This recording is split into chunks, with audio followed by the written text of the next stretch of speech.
found in you. Love one another, yeah, love one another, that's what we'll do. Love one another with a love like no other that we found in you.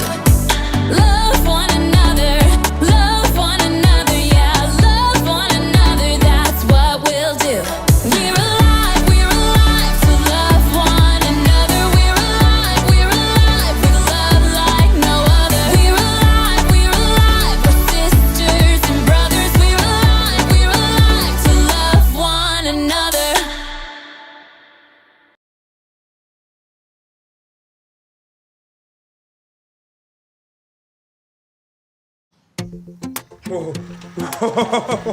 Hey, welcome to Story Lab. This week we're learning about a guy who did a complete 180. Woo! Get out of here.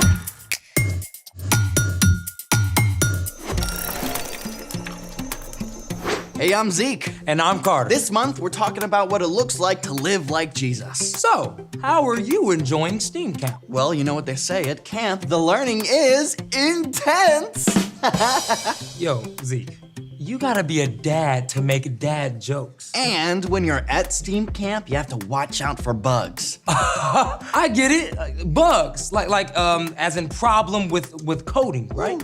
No, I mean mosquitoes. They're eating me alive. Ooh. So, what are you up to? Well, I was going to meet up with Skylar and Sebastian. They wanted to test out a robot they created that makes s'mores. Oh yeah, the S'more Blaster 3000. Yeah, but they changed it to Toasty McMelt. Even better. Yeah, but now it's raining. Rain and robots do not compute. Affirmative. No problem though. I have a project we can set up inside. You ready? Let's make it.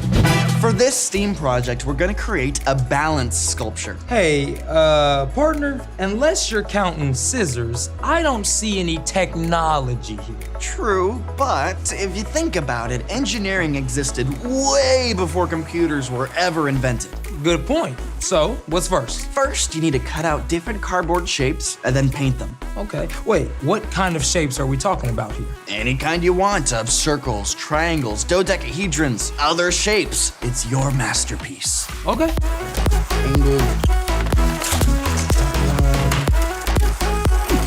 Done. Now step 2, paint those bad boys. Oh, and don't forget a paper towel tube and a square piece of cardboard. Paint those too.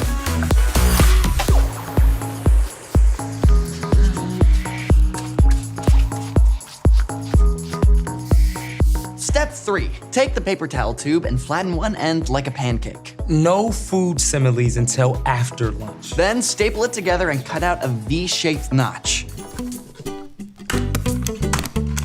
Other side. Done. We then attach the open end of the tube to our base using the hot glue gun. Now, here's where it gets interesting. That little notch will serve as our fulcrum. A fulcrum is the point on which a lever turns or balances. Fulcrum? You trying to sneak some science into our science project? Moi? Oui. Now grab a long skewer, like this one, and attach those cardboard shapes we made. Maybe add some wire, a few beads if you're feeling fancy. A little bit more. Yeah. Right there. Well, that looks like something. Yes, decorations. Let's keep going.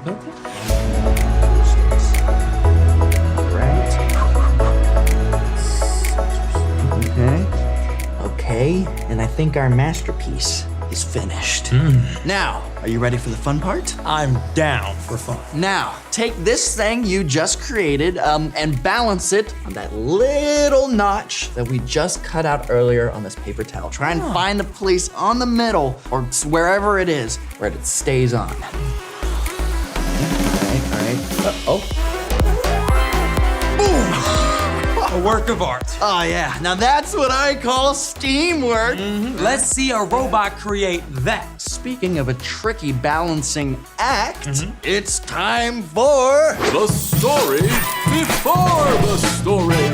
Today, we're in Acts, the 5th book in the New Testament. When Jesus was on earth, he showed us how to love God and love others. Then Jesus gave up his life for us. But God raised Jesus back to life. About 40 days later, Jesus returned to heaven to be with God. As Jesus' followers shared the amazing news, the church grew quickly through the power of God's Spirit. But the religious leaders were upset and tried to stop the new believers. One of these leaders was a man named Saul. Saul hated the believers so much, he got permission to go to the distant city of Damascus and arrest the believers there. Which is where our story starts. Take it away.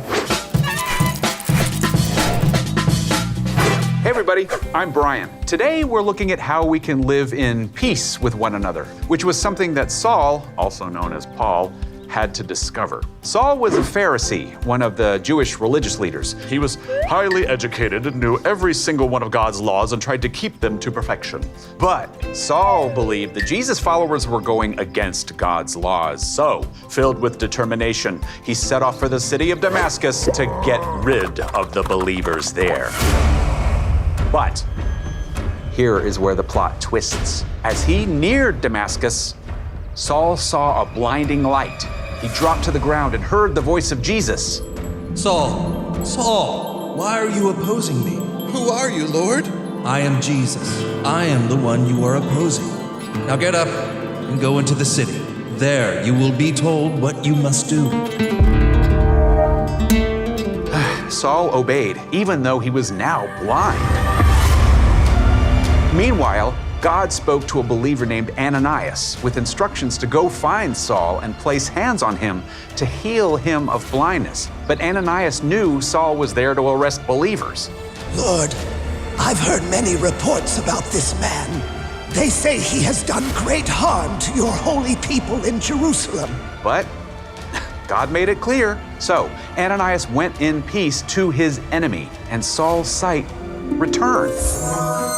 After this, Saul immediately started preaching about Jesus, which put him in a very tricky position. I mean, on one hand, the Jewish leaders hated Jesus' followers, so now they hated their own guy, Saul, in fact. While Saul was in Damascus, the Jewish religious leaders tried to kill him, but he escaped. And on the other hand, when Saul traveled to Jerusalem, the Jesus followers there were still afraid of him. Please, I am no longer your enemy, but your friend, your brother. So, yep, Saul was stuck between a rock and a hard place. I mean, how was he going to get anybody to accept him? Enter Barnabas. Barnabas was a believer known for encouraging others. In fact, Barnabas actually means son of encouragement. Barnabas had heard the stories of how Saul met Jesus. He could tell that Saul had truly changed. So Barnabas took Saul to the Jesus followers himself. Saul met Jesus on the road to Damascus. Jesus actually talked to him. And since then, Saul has been preaching about Jesus with great boldness. With Barnabas' encouragement, the believers in Jerusalem finally accepted Saul as one of their own. In fact, it wasn't long until the Jewish religious leaders in Jerusalem also tried to kill Saul. When Saul's new friends heard this, they took him to the coastal town of Caesarea and then sent him off to his hometown of Tarsus, where he would be safe. And Saul, also known as Paul, traveled all over to countries we know today as Turkey, Greece, Cyprus, Italy, Syria, and Israel. He shared the good news about Jesus and started many new churches. Paul even ended up writing letters that now make up 13 books of the New Testament. In his letter to the Romans, he wrote, "If possible, live in peace with everyone. Do that as much as you can." And Paul continued to live it out, just as Barnabas had helped to make peace between Saul and the believers in Jerusalem. The end. So when Barnabas helped make peace, he wasn't just being nice. He was changing history. Absolutely. So what's our part in the story? Well, God is at work to make each of us more and more like Jesus. And when we follow Jesus, God sends the Holy Spirit to live with us. And peace is a gift that comes from the Spirit. We can ask God to help us make peace wherever we go. So when somebody makes you mad, just take a deep breath before you react. You can ask God to help you act and speak in a way that helps to bring peace instead of making the situation worse. Or if you know someone is upset with you, don't pretend it's not happening. That's right. You can take initiative to go to them and talk about it. If that doesn't feel safe, get a friend to go with you or ask a grown-up to help. We can even be like Barnabas. Yeah, if you've got two friends or family members who are mad at each other, you can help them make peace. You got it. And when you know that Jesus is with you, you don't have to be defensive. Instead, you can work toward living in peace with everybody. Yeah, thanks, Brian. Peace out. You beat me to it. See you guys next time, and peace. So, here's the thing.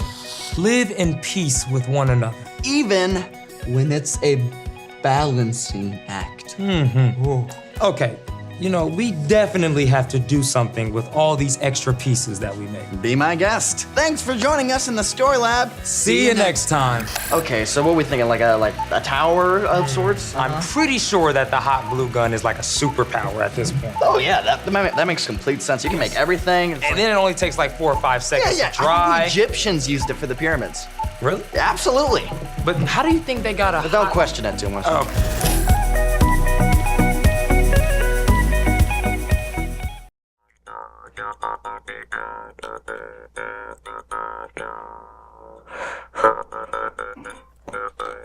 Hey, Brandon. Do you know what my favorite camp song is? What?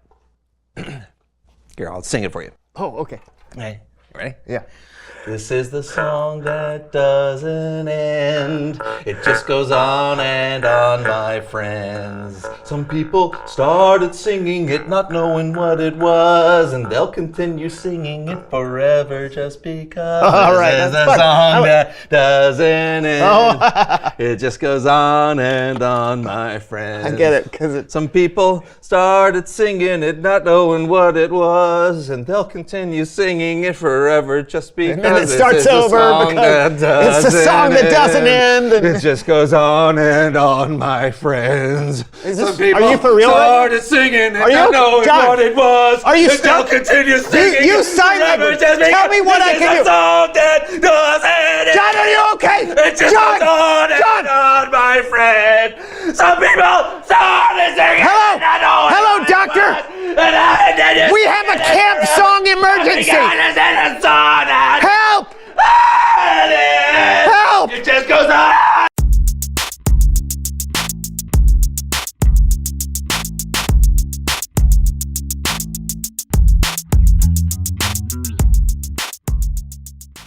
Hello, everyone. I'm Brandon. I'm John, And welcome to the Soul You are spitting everywhere. Sorry. Keep forgetting I have my mouth guard in. Why do you have a mouth guard? Safety.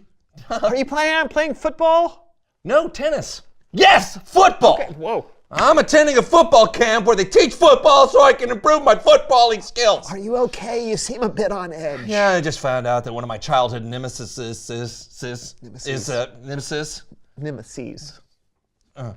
coming to the same football camp as me, and I don't know how to handle it. Well, maybe you won't be on the same team and you won't hang out that much. Yeah, well, I also just found out he's coming over here. When? No. I'll get it.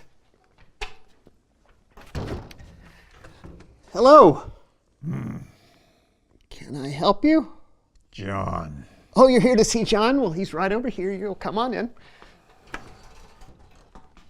John. Edgar. I'm Brandon. I'll sit down now.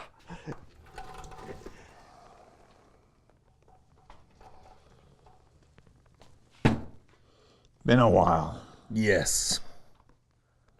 You still like to tell jokes that aren't funny? You still avoiding deodorant? Still like peanut butter with jelly beans? You still grunt? Okay, gentlemen. If I may, what is the beef between you two fellas? We both went out for the high school football team, and there was one spot left. And he got it. Till this day, I still don't know why. I think I do. And ever since then, we've been rivals, on and off the field. Okay, but that was years ago. Why don't you two just sit down and work it out? Okay, we can do that right now. Maybe he's right. Maybe. You thinking what I'm thinking? I think I'm thinking what you're thinking. Wait, what are you thinking? I'm thinking that thinking's getting us nowhere. We need to settle this the only way we know how. Let's play! Okay, whoa. Unsanctioned sporting event violence is never the solution. Let's not get carried away. What is this? Football, Brandon. Okay, no, that's electronic football. Is this why you're going to camp? Yeah, it's electronic football camp. I mean, what did you think we were going to do? I don't know. I mean, you're wearing pads. So? And you look great.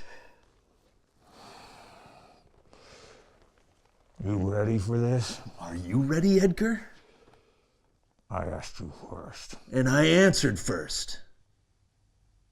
You're supposed to answer first. I did, with a question. You can't answer a question with a question! Yeah, I can. No, you can't! Yeah! No, Yeah! no, Yeah! You can't answer a question! Can we just play the game? Right. Yeah! Hey!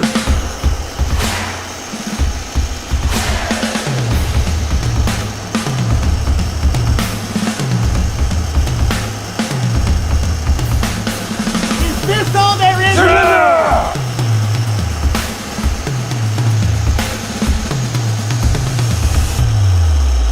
Edgar!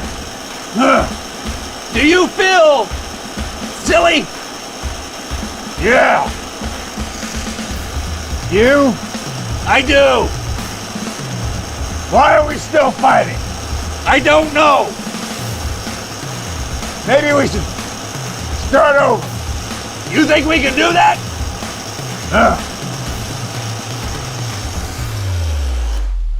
Well, that was riveting. Edgar, I know why you got on the football team all those years ago. It's because you're smarter than me. And I should have been kinder to you, not been such a sore winner.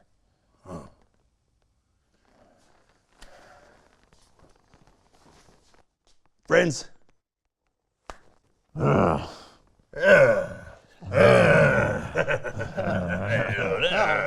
glad that you guys settled things like two odd grown men. Okay, it's Bible story time.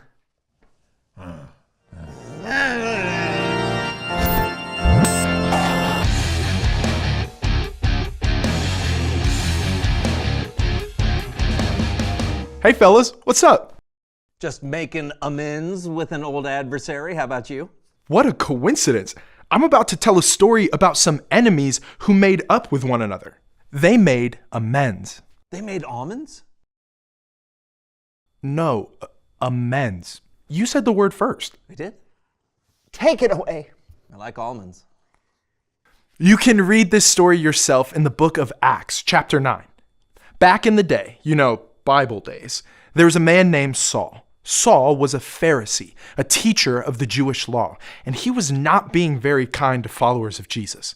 In fact, Saul was having them arrested. He thought that's what God wanted him to do.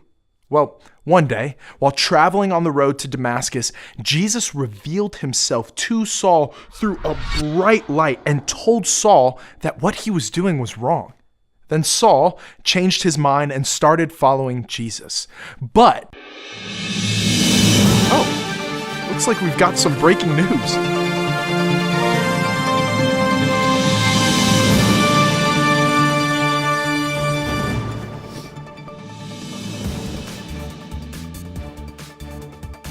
Are we wrong? Good day. I'm Diane DeWitt, and this is the Ancient News Network, the leading network for only the most ancient news. Later in today's broadcast, jumbo shrimp. How can it be both? But first, word has spread that a dangerous man is coming to Jerusalem. Joining us from Jerusalem is a panicked Christian. Hello?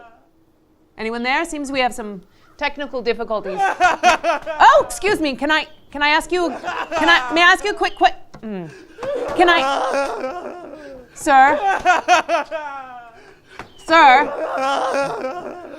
Hey! Sir, can you tell us what you are so scared of? Saul! He's coming! He's coming to Jerusalem! Saul the Pharisee? Who has Jesus' followers arrested? Even killed? That's the one!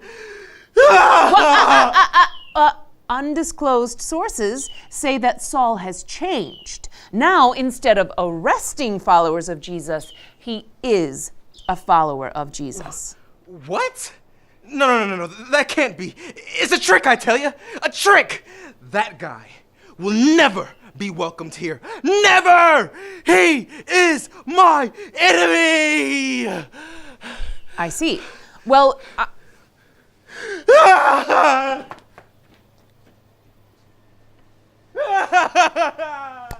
there you have it. Panic in Jerusalem. Saul is returning. Followers of Jesus are scared. We'll have more on this developing story in just a moment. So, yeah, the followers of Jesus in Jerusalem wanted nothing to do with Saul. And can you blame them? Saul was their enemy. He'd had many of them thrown in prison for what they believed. But as followers of Jesus, we are asked to do something really hard. Check this out. If possible, live in peace with everyone. Do that as much as you can. That is a tall order. Live in peace with everyone? Yeah, everyone. That means even the people you might not get along with.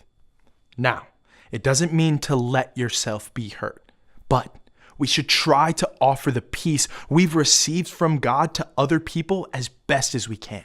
Which brings us back to our story, because one man in Jerusalem had a feeling I would get interrupted again. Welcome back to the Ancient News Network. I'm Diane DeWitt. Later on in the program, mimes screaming for respect. But first, our breaking news. Feared former Pharisee Saul has made it to Jerusalem, and an ally has emerged. Sir, can you give us your name?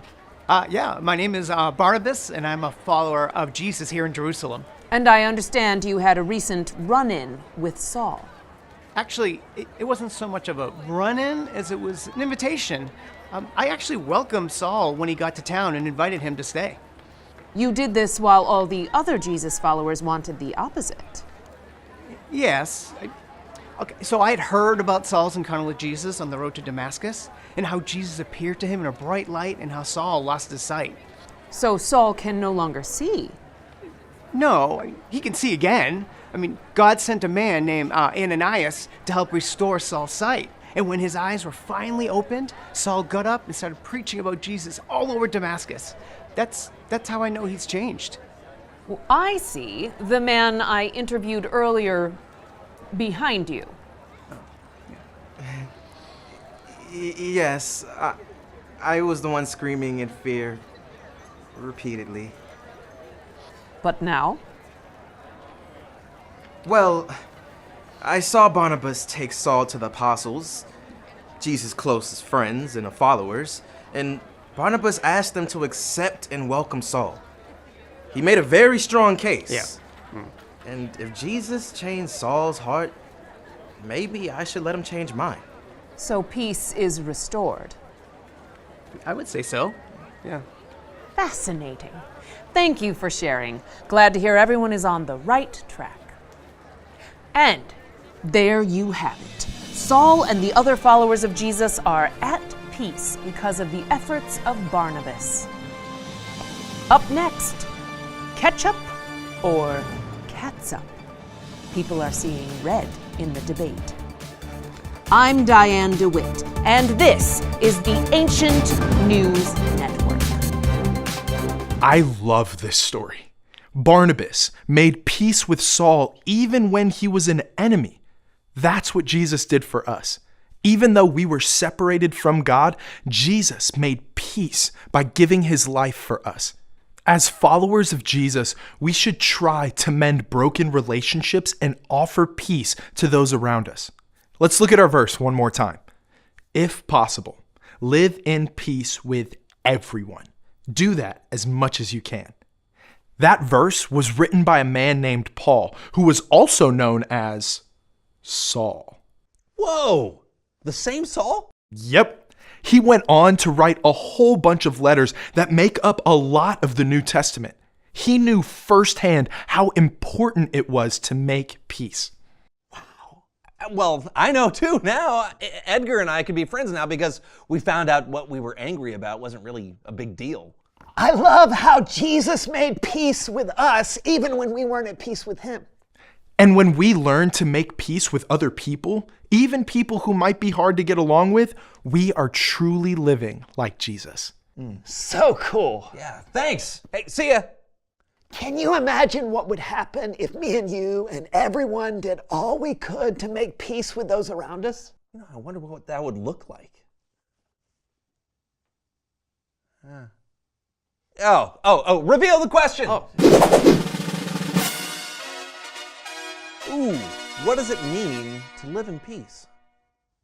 You know, it might mean trying to get to know other people instead of judging them. Yeah, it might mean forgiving someone or believing the best in someone or understanding that we are all still learning and growing.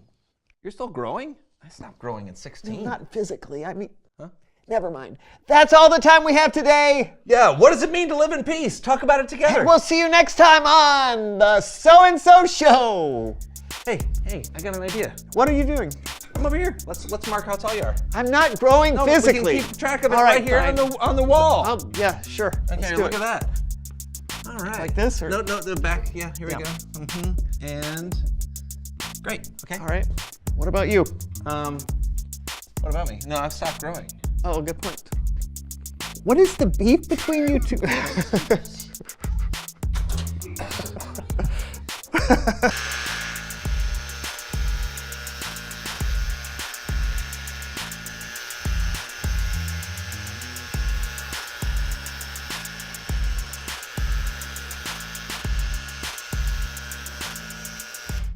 People pay money for this? It's about as real as it gets.